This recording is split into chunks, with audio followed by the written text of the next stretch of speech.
So today we're going to do another little demo.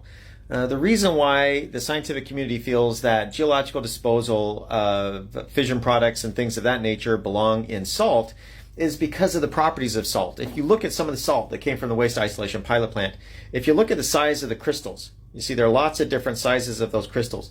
And when this is deep underground, under massive lithostatic pressure, the salt grains themselves can move along those crystals.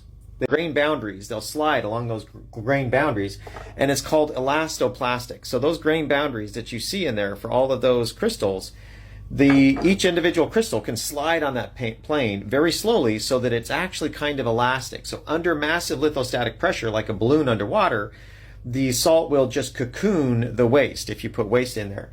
And so I have a number of different examples. These all came from the underground at the waste isolation pilot plant, which is a geological repository that's operating and currently disposing transuranic waste. And you can just see that there's a lot of different crystals and the different kind of salt. And these are just from different layers in the salt that showed the type of material. So these have a lot. This one right here has a lot of clay inclusions. Actually, it's kind of old, and so the clay inclusions have started to come out. It's not fresh looking like it was when I first got it from the underground. But that's why we like salt for geological repositories. It's easy to mine, you can keep it safe, and it basically heals itself. It just kind of seals up the stuff that's in it. And a place like the waste isolation pilot plant, it's about a mile thick of water evaporites.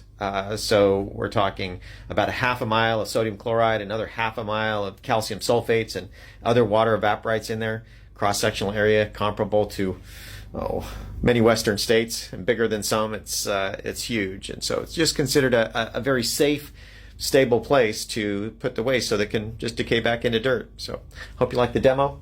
Lots of fun little salt crystals came from the waste isolation pilot plant when I worked there in the underground. So hope you enjoyed it. Have a good day. Bye.